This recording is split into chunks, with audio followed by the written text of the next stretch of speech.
Hello everybody and welcome to Doing Stuff and Things, Season of Utah.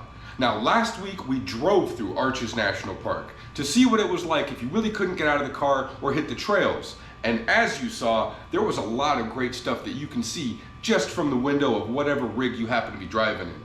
Arches is really a special place. But this week and the next upcoming weeks, we're going to explore a little deeper into the trails. Now we're not going to be able to do any of the more serious trails that go way back into the backcountry. We're going to do the normal trails, that are pretty light duty, right off the main parking lots that almost anybody can do and access. Because most all of these trails are very well maintained and pretty easy going. Originally, I wanted to put this all into one video, but it turned out that was going to be like an hour long. So I'm going to break these trails up into the next upcoming weeks so that each video is its own trail. I'm going to do that for a couple of reasons. Number one, 1 hour is a long video. Number two, a lot of you guys out there, you just want to see specific trails to see what the conditions are like, and it's going to be a lot easier if I can focus these so each trail is its own individual video versus putting all the trails into one video and then having to scroll through and find the specific things that you might be interested in or want to know.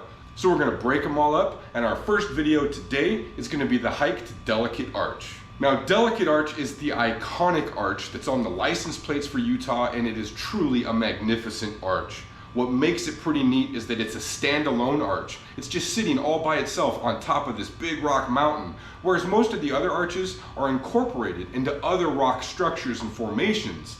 This one is all by itself. It's really special. And one of the best times to see Delicate Arch is at sunrise. It's something that most people want to do, but it means you got to hit the 1.2 mile trail before the sun is even up. And it's got to be a clear day. So we hit it on this day, and it turns out a wicked storm was coming through. And we just barely missed the storm. On our drive back to Salt Lake City, it got super nasty. We did get to hit the trails and see all the stuff we wanted to see without getting pounded by weather, but we did not get a sunrise because it was just cloudy and windy and cold. Also, we did this in the winter, well, late winter, early spring. I mean, you'll see snow on the ground, which means there's no shuttle, there's no permit, you can just drive in, and there's far less people. I mean, the weather conditions are not exactly pleasant, so it's more of the hardcore, more dedicated people in the park at this time. But it made it really great because it wasn't overcrowded. When you see the images of Delicate Arch, you're going to see there's not many people there, and that is unheard of. If you come mid-season, peak season, it is so crowded up there, it's like shoulder to shoulder. Trying to get a photo under the arch by yourself is nearly impossible. It's like Disneyland crowds, and it's a mess, and I hate it, and I don't want to do it peak season for that reason.